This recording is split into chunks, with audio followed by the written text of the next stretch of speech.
Hello, and welcome back to my channel. We're here for episode 2 of Star Trek Discovery, and I've got a special surprise for you. But before we do that, make sure you subscribe to the channel, like the video, and also my podcast, the After Dark Podcast. Go to audio apps, subscribe to that, and if you could subscribe to my new podcast, Dark Discussions. If you've seen Dark, you'll love it. Subscribe to that too. All right, now the special surprise this week. Last week in the comments, I had a load of people going on. Well, load of people. I think it was one. Still load. Going on about the fact that I don't know anything about Star Trek. And you know what? They were right. But the thing is, I know about Star Trek Discovery because I love the show. But this week, I've got a surprise. I'm introducing my longtime friend, Emmett. And Emmett is actually... Now, I'll let Emmett introduce himself in terms of whole Star Trek and stuff. But Emmett's here, and from now on, we're going to be doing a conversational style video where we go through the episode and we just have a good old chat about it. Well, Emmett, want to say hello? Hello, live long and prosper, everybody. Yeah, no, again, James asked me on the show because, yeah, I'm a bit of a Trekkie. Again, I'm a late convert. Again, I didn't get to see Trek until it was already off the TV and on like, DVD and stuff like that. But I've, loved Next Gen, Deep Space Nine, Voyager. I actually have some comments about Voyager with regards to this episode because it's reminding me of a certain episode. Just to tease that a bit. Interesting, but I haven't seen Voyager. I'm not even going to say that I'm planning on watching it very soon, so I don't mind. I don't mind if you just talk freely about that. To be honest with you, I think I'll talk more about it at the end because I think it will sort of like tie in with what we're discussing. But yeah, no, I'm a big Trek fan, and I know it's sacrilege to some people in the community, but I'm also a big Discovery fan as well. I've really enjoyed the show. It's been nice to be able to watch a Star Trek show as it's coming out instead of years after the fact. So exactly.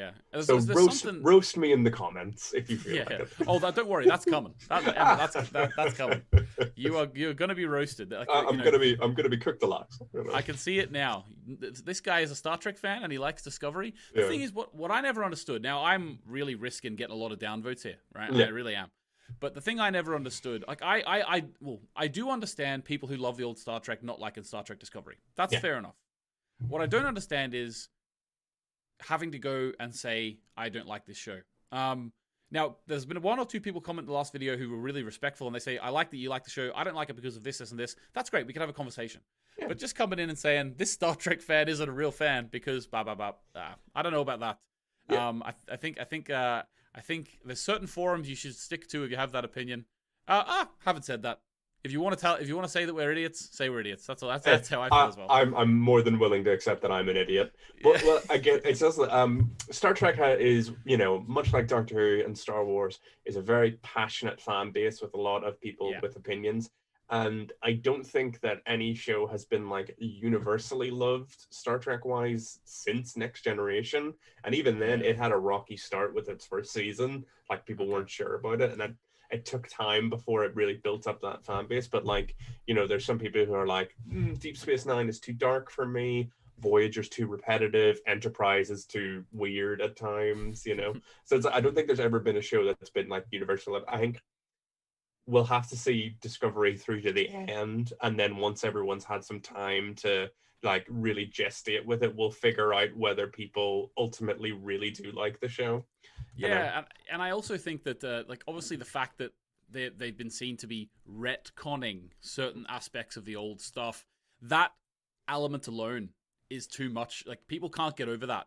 And I do understand, like, if you want the whole series and the whole canon to be consistent, and if they do retcon it in a way, I think the drive that they created in season 1 where they were able to travel, Spore Drive, I think that there was a big hullabaloo about that because they weren't supposed to have that at that point or something. But I understand that.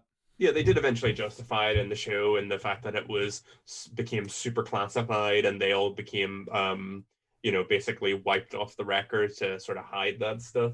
But, I can understand. I think also a big frustration for certain people was the fact that we've had a lot of Star Trek related prequel stuff since Enterprise, which was set off as like the first ever Enterprise, and then the J.J. Abrams films, which were like rebooting the continuity with Kirk and Spock and stuff like that. We've not really had like anything go past Voyager in the timeline, and I think people a lot of people were sort of wanting to see, you know, where the series could go next, as opposed to going back again. But now we are sort of seeing where the franchise can go forward, you know, with this latest season, you know, because we've jumped forward. We're in the future now. Yeah. And actually, because I did last week on my own, I just wanted to get your idea, like in terms of the way they've portrayed the future so far, and even in just the first episode and this one as well, in terms of like the tech of even Book, you know, Book from last week. Yes.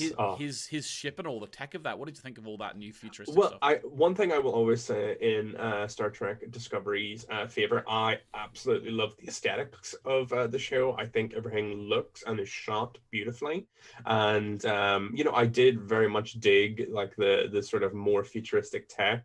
And I've, you know, with this episode that, you know, we've just watched and the episode with Michael, I've enjoyed having the crew of the Discovery reacting to these new technological advances that all these other characters are like, this is commonplace. No one should be surprised by this. But these guys are just like, their minds are blown by it because, like, you know, because like they come from like the 23rd or 24th century, and now they're like in the year like the 3000s, and it's just like everything has changed.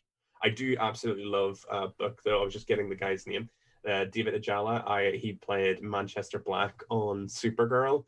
He was absolutely great. You know, I loved him in Supergirl as well. I think he's just a really good actor in general. So he and Michael had a really good sort of banter through that episode. So I enjoyed that a lot. You know? Yeah, I'd actually never seen that actor before, I don't think.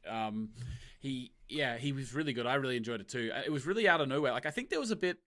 I didn't mention this in last week's episode, but there was a little bit of like a sort of a let's cram the whole thing into one episode. Like, I think Discovery's a bit like that. Discovery's the type of show which is a ripping yarn. You know, you need to be on the ride with them from the start, and like it's just like tumble, and then eventually you get all the fun stuff. So like the amount of betrayals that were happening in that first episode, like we had like 2 years of a character arc in one episode. So everyone pointing guns at each other at different points, you know.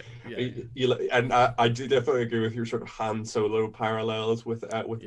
Yeah, definitely. I think I think it's undeniable that I think this Star Trek show, much like the J.J. Abrams films, took a lot of inspiration, at least from Star Wars, in like cinematography and the way that they portray certain characters and stuff. I think that's sort of unavoidable, and I think maybe that also definitely does ruffle some feathers, because there's always that eternal war in the Star Wars versus Star Trek community sort of situation. And like I mentioned last week as well, like Star Wars was definitely the thing that I grew up with more than Star Trek, and I'll be covering Mandalorian as well on the channel. But such a good show. Yeah, it's so good. Like maybe we'll do that together, who knows. But we could do a double Star Trek Star Wars, you know. Good. That'll be good. But basically I found like growing up, Star Wars was mine. I think it was just the lightsabers that got me. But I totally get it. Like, you know, I you know, love Star Wars as well. It's a big fan of Star Wars now as well. Big fan of the Mandalorian. Like, it is, but like people take it from that perspective of like they have to be in competition with each other. I'm much more of a coexist person. You know, live long and prosper. I love, you know, Star Wars, Star Trek, Doctor Who, but I love them all for like, you know, they're grouped together because they're sci-fi shows, but to me they're so different to each other that it's like, you know, it's like comparing, you know, Breaking Bad to like The Sopranos or something like that. You know, it's like these shows are so different from each other. Like, you know, they have some fundamental similarities, but like two very different shows, you know. Exactly, yeah, and that's worth remembering as well, because like even like the Star Trek stuff we're doing in this Discovery, it's a different type of show than what I would usually cover. Like I covered Dark, which is very much seen as like a show which you could go into deep analysis of. Whereas at the same time, you need to watch shows which just get your heart pumping. You know what I mean? You need to watch shows that you just really enjoy. And having said that, we both watched the episode this week, and that was quite a long intro. But at the same time, this is the first time you're hearing us chat to each other, so we have to do that. I should have said at the start of the video, there's time codes in the bottom if you just want to skip to the breakdown. But at the same time, I'm sure you enjoyed it. Right, okay, so first thing that happens in this episode. First of all, before we go into the first thing, actually, Emmett, if you just gave your like maybe 10-second review of the episode, did you like it? Did you not like it? What did you think? This episode 2, I enjoyed it. I was very happy to see the rest of the crew return. Obviously, the first episode we were just with Michael. I was worried that maybe we were going to have a couple of episodes where it would be, you know, where's the Discovery? But I'm glad to see them because, you know, I do love the ensemble cast in this show, and I thought they were all really great this episode. Saru and Georgia, sort of like their interactions between each other, between the idealistic Federation and Georgia, Terran Empire. Yeah. Giorgio, her history in this show is absolutely ridiculous, and I like that they mentioned that she says like, "Oh, I like going to different universes or whatever." Yeah, I like that because the idea that she's now this like I know it's a different time, so it's not really a different universe, but it's like the third time her character has jumped. You know, she this is old hat for her at this stage. You know, yeah. She's used to assimilating into a new universe, but okay, so I'll just mention as well, but the idea of the first episode being all about Michael and then this one being all about the crew. Yeah. But based on the theme, and we'll get into this as well, the theme of this episode, it had to be that way for me. Like in this episode, I don't know if it was like if it went over your head there, Emmett. I'm sure it didn't. But this episode was basically a Western. Right? Yeah, like you could even hear it with I can't remember the character's name, but like we'll talk about him later. But like he even had like the spurs on his shoes. You could hear it when he moved. The bad guy. The bad guy. Yeah. Sarah, I think his name was. Sarah, yeah. Yeah, he had the spurs when he moved. They had like they had the doors that like what do they call those doors? Swing doors or saloon doors. Saloon doors. Yeah. They had those, which in my mind, I got like the writers of Star Trek saw the Mandalorian. They were like, "Hey, that's really cool. Let's make our own Western." Yeah, well, it's one of those things like with Star Trek, it's like they would go to a different planet, and like every planet would be like this weird sort of theme thing. It's like, it's like this planet, but like everything's like European nights and stuff like that. Like you're like, oh, okay, whatever. Yeah, it is actually very akin to Doctor Who as well, isn't it? Yeah, definitely. Like that sort of like every week you're exposed to like a different new crazy thing. Yeah, exactly. Okay, so it starts off with the USS Discovery coming through the wormhole, and it crashes onto a planet which we come to know doesn't really have a name. There's much to say about this, but we'll just move on to the fact that the whole crew is sort of injured, I suppose. Doesn't really seem to be anyone who's fine. I think Saru seems like he's fine, and Tilly definitely does too. But they're all they're in a bad way, and in order to make room, they have to wake up Paul Stamets from his coma.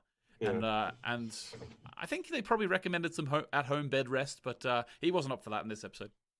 Oh, Paul's never for rest, and he's always got to be getting involved and stuff. To be fair, he's one of my favorites on the show. Him and Hugh together, they had some lovely scenes this episode. Yeah, is it Hugh Colbert? Is it? Yeah, Colbert. I think so. Dr. Colbert. Yeah, that was great. Okay, so then, this is something that I think they're setting up for the future episodes. The name is blanking. What's are you thinking Kayla Dammer, the woman with the little machine thing there? Yes. So they're setting something up here. Okay, Emmett, so I'll let you go on that first. They're setting something up. I think maybe she has, because obviously she was involved in the season 1 attack with the Klingons, and that's where she obviously was injured and got that little thing installed into her head.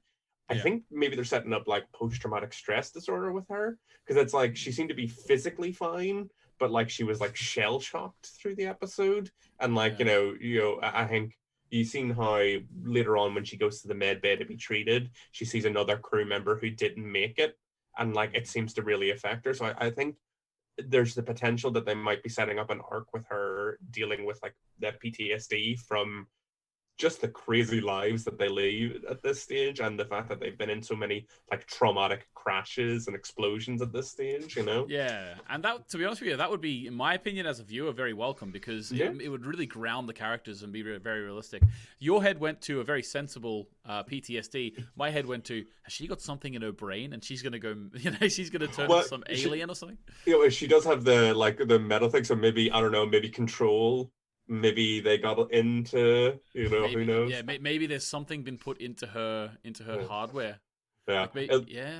I'm happy if they're going to give her a bit more screen time, because she's definitely been one of those characters that I've enjoyed in the background and I've wanted more prominence for. So, Yeah, I would agree with that. Yeah, so we'll have to keep an eye on that, because there's definitely something coming with her, and I'd imagine it's going to be this season. It's not going to be that long of a burn. Yeah. Okay, so then all of Saru and Giorgio, and I think Tilly's in there too. They're all discussing what to do, because there was a moment where in the space of about 2 or 3 minutes, there was like 3 or 4 things that they just like started rambling off all the complicated stuff, saying this needs fixed, this needs fixed, this needs fixed. Star Trek technobabble, you know. Yeah, but it was actually great. Like the best part was whenever I can't remember who it was, but someone in the actual the bridge says I think it was what's the character's name with the short hair? Real name, the actress's name is Tig. But anyway, one of the mechanics, one of the engineers. Yeah, the one with the bad back. Hold on, I'm just scrolling down the one with the bad back. I think her character's name is Jet Reno. Yes, Jet Reno, and Jet. I think she says like, "Oh, just judging how hard we hit, it must be this." Blah, blah, blah, blah. And just by the fact that it hit the planet at a certain speed, she knew exactly what was wrong with the ship, and it was just like, "Oh, okay, there's our plot point." Yeah, using multimodal reflection sorting, you know. I love Star Trek. It's like they say absolute gobbledygook sometimes. It's like they're reading a spell from Harry Potter sometimes. Vaguely sounds scientific, you know. Yeah, it's like, oh yeah, that thing, we get it. Yeah, but sure. So they decide that Saru and Tilly are gonna go. They're going to go out into the world, and they're going. And I think they mentioned as well, like just to stop people actually questioning it. They said we need to go to the med bay and get injected with something to make sure we can breathe the air. That I love that sort of attention to detail, just to stop people complaining about it. So they go out and they go for a walk. There's actually things hanging. There's like the parts of a planet in the atmosphere, it seems, or are they close by anyway? It seems to be like that the planet does have like some like asteroids or like satellites sort of hanging, you know, not satellites as in, you know, the technological satellites, like as in satellites as in like the moon sort of hanging about in the air. And it did give a lot of lovely shots while Tilly and Saru were just like walking. And again, fair play to both the actors there. Their interactions this episode, especially while they were walking, and you know, Tilly was sort of doubting herself, you know, about, you know, whether she was the right pick to come for this was great. And Sarah just reassuring her, you know, being like, she's a great first impression. You know, she is good with people like her, you know. I agree. She's a great first impression for the human race. You know, she's got all the idealism and like kindness you expect from Federation people, you know. Yeah. And then also smashes a ball on someone's head when she needs to. Yeah, exactly. I also point out that I think that you have the first person who's trying to break your door down there. That dog is trying to break your door down because they don't like that you like Discovery. Oh, that's just my wee pup, just being like, she can hear me talking and she wants me to come. She wants me to come out and see her. You know? Oh, I'm sure. Okay, so this is not really a plot point, but I just wanted to point out that how cool the design of a new crewmate that we see is. It's like, I don't remember what his name. Like, the fellow with the big eyes. Big eyes, yeah. I think maybe we've seen him like once or twice before, like very like quick cameos in the backgrounds, yeah. Yeah, I absolutely love anytime we see an alien crew member. You know, Saru is 100% my favorite character in Discovery because of it. Oh, really? Yeah. Because you know, I love learning about like the new alien cultures and stuff like that. And I was totally with Georgia when like she was like, you must have like amazing vision. You must have several different codes and stuff like that. You know. Well, I was just wondering actually, is that appointed maybe that she used him to go and watch them, like, you know, where they were going and stuff? Because I don't know, because the next time we see her, she shows up at the saloon, doesn't she? So she did definitely sneak out. I wonder possibly he might have helped her out, you know. Again, he seemed to be susceptible to flattery when they were speaking, so you know. Yeah, exactly. So also about Saru, played by Doug Jones, of course. Great actor. I just realized, like, the other day, I don't know why, I didn't know this before, but he plays Billy in Hocus Pocus. Yes, yes, that's one of my favorites of his. But like, he's done so much cool stuff. He's such a great actor in the sense of like, you know, he's able to be so expressive through so much makeup, and that's such a challenging sort of a thing for a lot of actors. And I just absolutely, again, Doug Jones has been one of my absolute favorite things out of Discovery the entire way through. Like, he's played characters like Abe Sapien before, and was obviously in Pan's Labyrinth and stuff. Just exactly. He's the go-to man you wanted to put in a creature suit. Yes, exactly. And just having him there on the crew in this sort of heavy makeup is great, because like, you get a lot of, obviously I love the Vulcans and stuff, but like, they're basically just pointy-eared humans to a certain extent, visually. I mean, not culturally, but like having a crew member that looks so visually and openly alien on the bridge, and being so prominent is great. Absolutely love that. Exactly. I mean, there was one in the Next Generation as well, wasn't there? Like there was a Klingon in the Next Yes, Generation. Worf. Another one of my favorite characters. Poor man can't catch a break most of the time. Gets thrown around the bridge. Something serious, Yeah, and they don't have hair. So the next scene, we get into the saloon. And I like the little teleportation thing into the saloon. That was pretty cool. And this is where all of the, I don't know actually what you call. They did mention what you call this type of person, but I can't remember. But anyway, they're sort of stick them up, and they're saying they've got the guns drawn on them. And what are you doing here? Eventually, they're able to talk it through, and they make a deal with this guy called Cal, and they make a deal with him that they are going to give him some dilithium, and he's going to help them fix their communication device.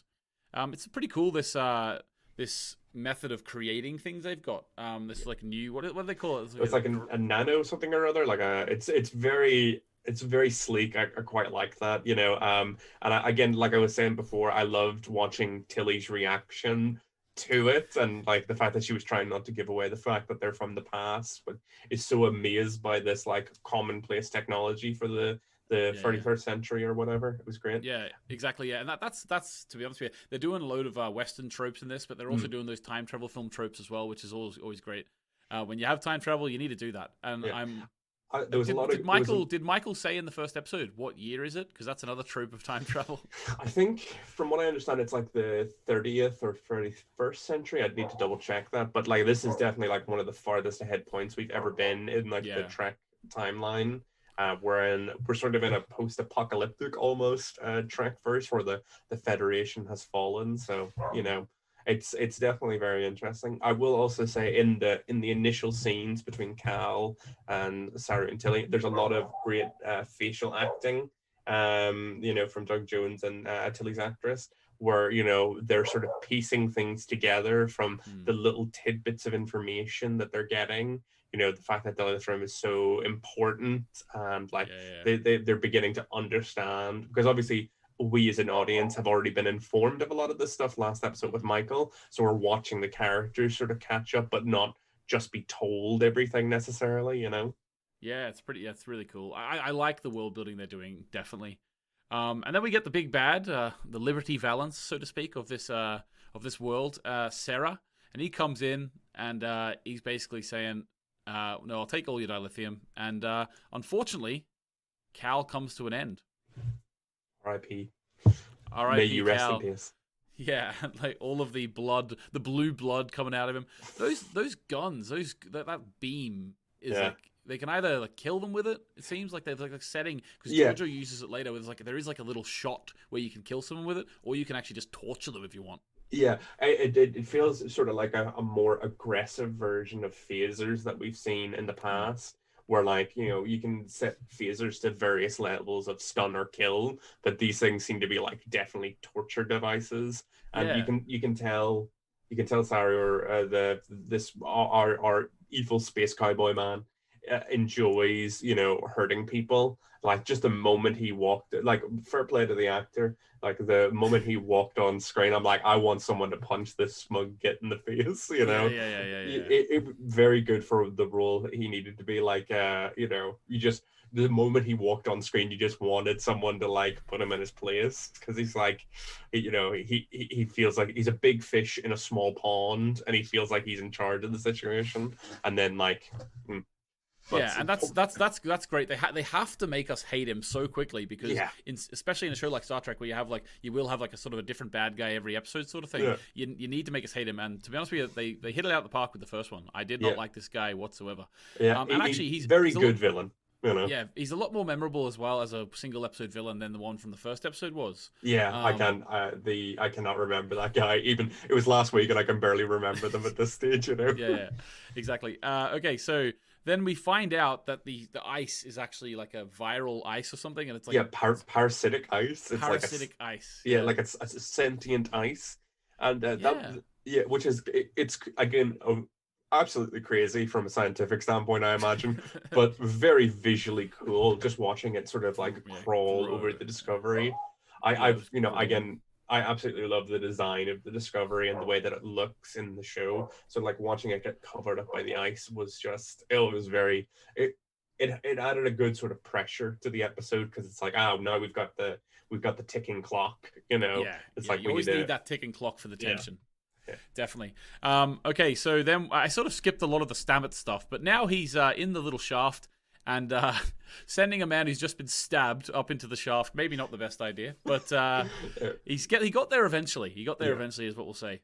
Yeah, he was definitely struggling. It was funny. Stamets and Jetto's relationship is definitely one I really enjoy in the show. Just their, sort of vitriolic friendship, where like they both, like to, poke at each other, and they seem like they don't like each other, but there's a level of respect, and they were very good this episode.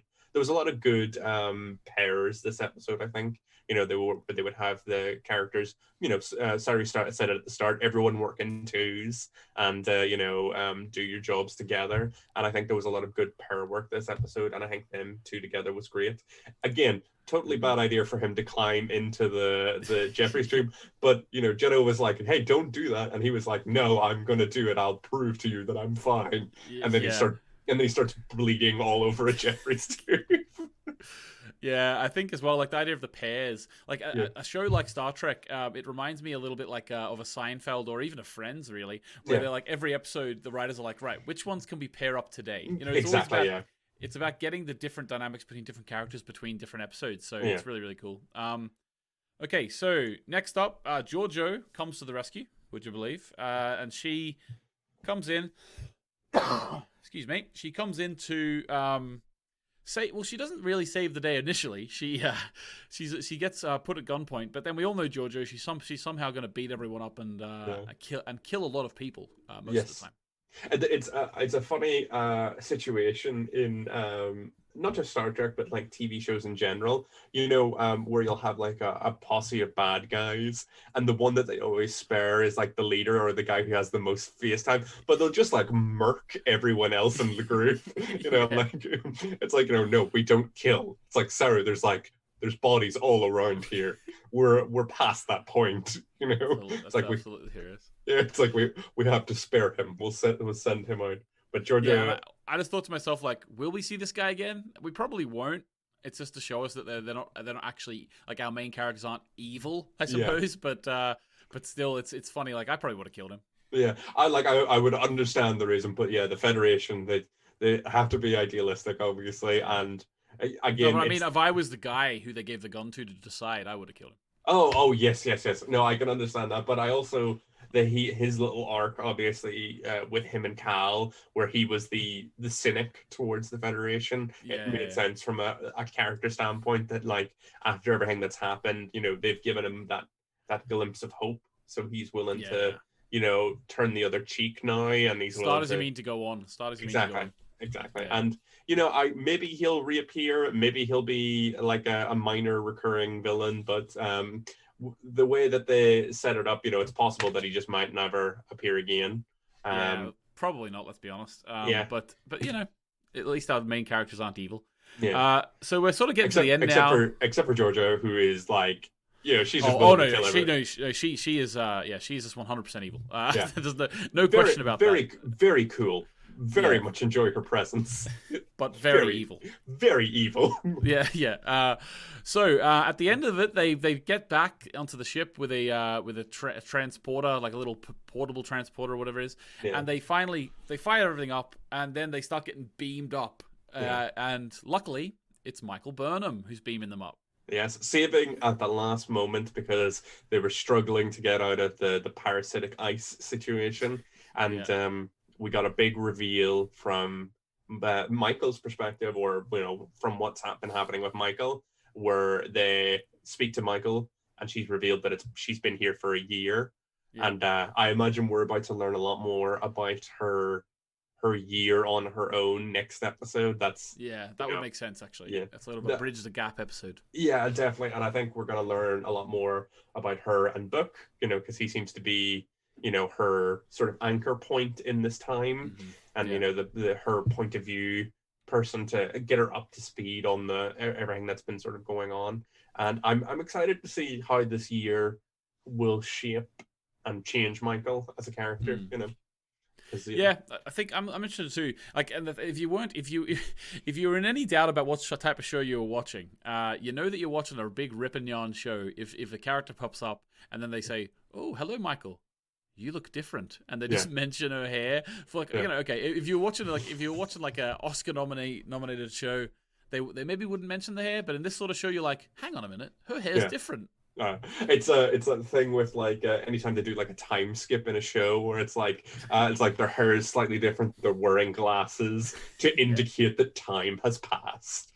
John Mulaney has a bit about that, you know, where he's like, you know, and he's wearing glasses now to show that time has passed.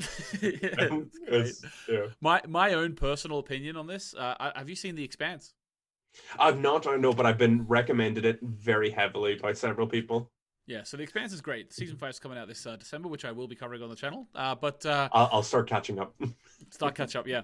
So The Expanse, there's a character called Naomi who is a black woman with very short hair. And I thought to myself, Star Trek is literally just given Michael really long hair to try and differentiate between the two shows. Well, that's Star Trek has been a couple of times accused of plagiarism in the past. You know, some people, you know, were like, Voyager is just Star Trek lost in space.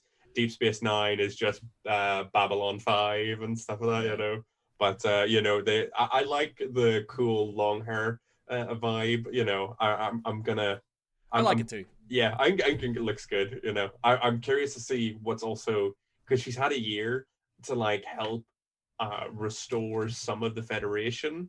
So I'm wondering how much they've maybe been able to sort of scrounge together from, you know, what they've had. Because it's been a year, you know, they don't have a whole lot of resources, but I imagine they've probably been able to maybe find maybe one or two other ships, maybe bring some stuff together, you know. But also, some of the stuff that they have on the Discovery is going to be very valuable now because it's like antiques, as you saw in the last in the last episode too. So I'm really looking forward to it. I think apart from that, well, maybe we'll do about a minute now. We'll do about a minute's review of the episode. For me, this episode was a very good episode. It was a good introduction back into the crew, definitely. Yes. I think the very first 5 minutes, 10 minutes could be accused of being very rushed. You know, it sort of has to be if you want to have like an actual storyline within the episode like they had, you sort of have to just blow on through the fact that they're in a new time now and their ship's broken. You sort of have to say, yep, this is this. There was a different, like in that first few scenes, there was definitely like, even the individual scenes themselves, I felt like they maybe in the editing studio had to cut them a little bit short. And like some, you know how some scenes like almost linger a little bit on a character 5 or 6 seconds after they finish talking. Well, holding the shot, it seemed like they didn't have any time for that this one. And maybe that's also an element of the fact that it's still aired on TV with ads before it comes to Netflix for us. Yeah. So maybe it's an element of that as well. But you know, I get definitely a fast-paced beginning. I could see that not appealing to everybody. I did like the sort of tone for it though, because it was sort of like, it was fast-paced, but it was also fast-paced for the characters because they've just crashed. They need to move quickly. They don't know what's going on. So like the chaotic and fast-moving pace of the story sort of made sense. We slowed down obviously a bit when we got outside and started exploring the planet and the, you know, our current situation with the outpost. You know, and we got to have like more engaging character moments later in the episode. But you know, I understood like why they were moving at pace this episode. They had a lot to establish in a short amount of time, you know. I agree. I really liked it. So far, again, I have liked the first 2 episodes of season 3.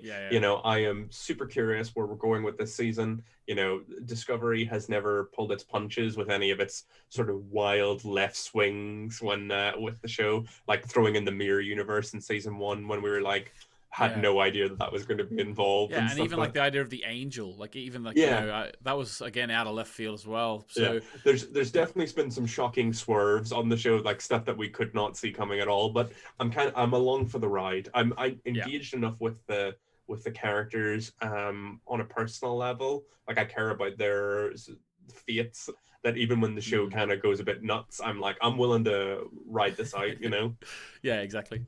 All right, so that was Star Trek Season 3, Episode 2. I don't even think I mentioned what the name of the episode. Do you know what the name of the episode was? Oh, that's a good question. My assumption would be that it would be like the Hope You Are Part 2, wouldn't it? It wasn't. That's the thing. It wasn't that. Oh, and then I looked through on IMDb all the names of the episodes for the season, and there is no Part 2. Oh, that's mysterious. I like that. I wonder what that's going to end up being on about. IMDb actually as well. There isn't a Part 1 on the name. It's only on Netflix that it says Part 1. Oh, maybe that was just a screw up on Netflix part then. Maybe. Yeah, like maybe that was like before they actually put it live. They put Part 1 there to show that's the first episode. Yeah. Yeah, someone who's some admin or something has made a mistake. Yeah, someone messed up. But I think I mentioned it at the start of the episode that I was going to talk about the episode of Voyager. Yes, okay, off you go with that, yeah. So the whole plot sort of reminded me of an episode from, I think it was season 5 of Voyager, called Timeless. So to catch everyone up who maybe doesn't know what Voyager's about, basically Voyager was a show where a crew of a crew of Federation members basically got shot to like the other side of space, where there was no much like this, where there was no Federation and they were alone and they only had the resources of their ship, and it was all about their journey home, trying to get back to the Alpha Quadrant. But there was one episode called Timeless, which was in season 5, and it was focused on Harry Kim and Chakotay, an ensign and the acting first officer of Voyager, respectively. Where basically it was an alternate timeline where they had discovered this slip drive that allowed them to be able to move through space and time quite quickly. And Chakotay and Harry were in one of their smaller ships leading Voyager through this wormhole. But we ended up in a darker timeline because through the adventure, through the wormhole situation, they ended up crashing. So like Harry and Chakotay were the only survivors. The Voyager crashed into a frozen planet as well. Whoa, but okay. they didn't have as much luck as Discovery, where they only lost a few crew members. It was a complete wipeout of the crew. So Harry and Chakotay made it back to home, but at the cost of everyone else's life. And it was all about, it was a time travel based adventure of them trying to go back and set right what once went wrong and rescue Voyager from this fate. So I've been feeling a lot of parallels between that episode and what we've had coming in this, because obviously Michael was the person ahead who was separated from the others, and they even crashed into an ice planet, like I said, and I'm feeling, and I mean that comparison in very much a positive way, because Timeless is probably one of my favorite episodes of Voyager. And I really liked it. It got a lot of emotion and character development out of two characters that I thought maybe didn't get as much respect in Voyager. So, again, these comparisons are very much in a positive. I'm not being like, oh, we've already done this plot. I'm like, oh, no, we're pulling from something else. And the difference is already clear in the sense of, in the Voyager episode, it was resolved by the end of the episode. They undid this timeline, and whereas we're exploring this post-Federation world more, but there is still that sort of similarity, and it was something that was striking me the entire time while I was watching the first and second episode of this season. How much it was reminding me of Timeless. Yeah, and I don't think that they are going to go back in time. So there's going to be a key difference to that. But that's really cool. I like that sort of parallel. I also expect Discovery's has done before and is going to call back to a load of stuff. They already called back to the first ever episode of Star Trek, didn't they? Well, yeah, obviously with Pike and everything, he was originally from the pilots of Star Trek before it was properly picked up. But I think even oh yes, of course, when they went to the planet where he sort of fathered someone, maybe I can't exactly remember. Yeah. Again, I'm not a huge Trekkie, but I remember that there was definitely an allusion to that. All right, Emmett, how's your first ever spot on the Anthony James YouTube channel going? How do you think? I enjoyed myself. I'm happy to be here and feeling fancy free. Not sure why I said that, but here we are. It's like that's how you're feeling. That's why you said it. Exactly. It's like when it was kind of like when you're eating at a restaurant and they come up and like, "How's your meal?" And then you immediately panic and you're like, good." Yeah, it's all good. Yeah, even though like it's not exact, it's exact nothing like what you ordered, and they're like, "It's good. It's like it's like you ordered a pizza, they give you a lasagna.